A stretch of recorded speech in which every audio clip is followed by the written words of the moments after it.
ఇవాళ తెలంగాణ కేబినెట్ సమావేశం కానుంది. ప్రస్తుత రాజకీయ పరిణామాలతో పాటు పలు కీలక అంశాలను ఈ కేబినెట్ లో చర్చించబోతున్నారు.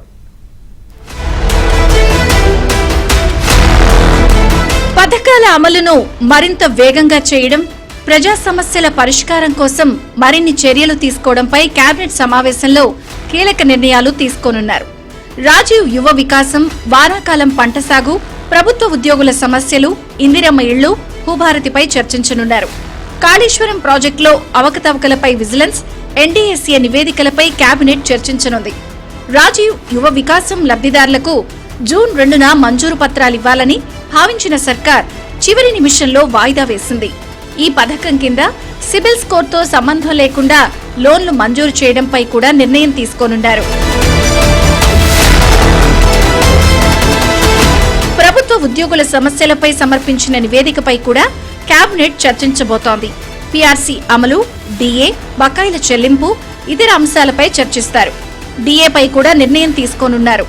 ఉద్యోగుల రిటైర్మెంట్ వయసును 61 నుంచి 62 ఏళ్లకు పెంచే ప్రతిపాదన కూడా కేబినెట్ ముందుకు రానుంది. వానాకాలం పంట సాగు కోసం రైతులకు విత్తనాలు, ఎరువుల లభ్యత, కల్తీ విత్తనాల నిరోధక చర్యలపై చర్చించనున్నారు. ఇందిరమ్మ ఇళ్ల పథకం అమలు పురోగతిపై కూడా ప్రభుత్వం చర్చించనుంది. అర్హులైన లబ్ధిదారులకు గృహాలందించే ప్రక్రియను వేగవంతం చేయడంపై అధికారులకు దిశానిర్దేశం చేయనుంది. భూభారతి ప్రారంభమైన సందర్భంగా రెవెన్యూ సదస్సులు, భూ రికార్డుల సరళీకరణ, చట్టం అమలుపై కూడా మంత్రులు చర్చించనున్నారు.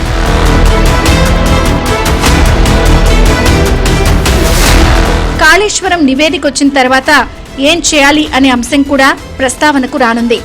ఇరిగేషన్ అధికారులపై క్రిమినల్ చర్యలు తీసుకోవాలని విజిలెన్స్ నివేదిక సిఫారసు ఎలా ముందుకు వెళ్లాలి అనే అంశంపై సుదీర్ఘంగా చర్చించే అవకాశం ఉంది. తెలంగాణలో ప్రజావాణి పట్ల మంత్రులు నిర్లక్ష్యంగా ఉన్నారా? కనీసం ప్రజావాణి వైపు కన్నెత్తి చూడడం లేదా? అసలు తెలంగాణలో ప్రజావాణి ఉన్నట్టా లేనట్టా?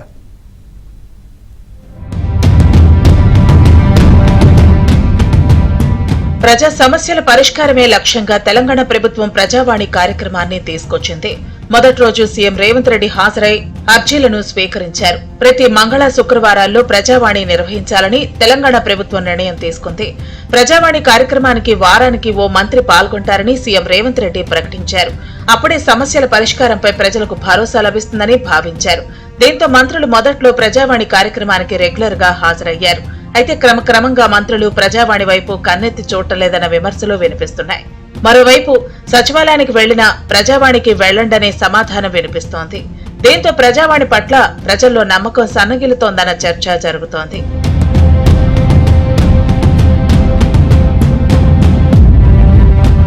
ప్రజావాణి కార్యక్రమంకు సంబంధించిన ప్రణాళికా సంఘం వైస్ చైర్మన్ చిన్నారెడ్డి, నోడల్ అధికారి దివ్య అన్ని తామై నిర్వహిస్తున్నారు.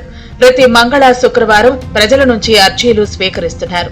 ఇక ప్రజావాణి ప్రారంభమైనప్పటి నుంచి ఇప్పటి వరకు 128 సెషన్స్ జరగ్గా దాదాపు 98,117 దరఖాస్తులు వచ్చాయి. వాటిని సంబంధిత శాఖ అధికారులకు పంపించి అందులో దాదాపుగా 70% సమస్యలు పరిష్కరించినట్లు చెబుతున్నారు.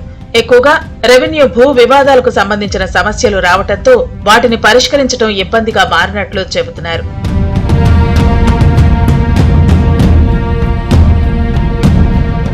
మొదట్లో ప్రజావాణికి ఏ రోజు ఏ మంత్రి హాజరు కావాలో ముందే ఫిక్స్ చేసేవారు.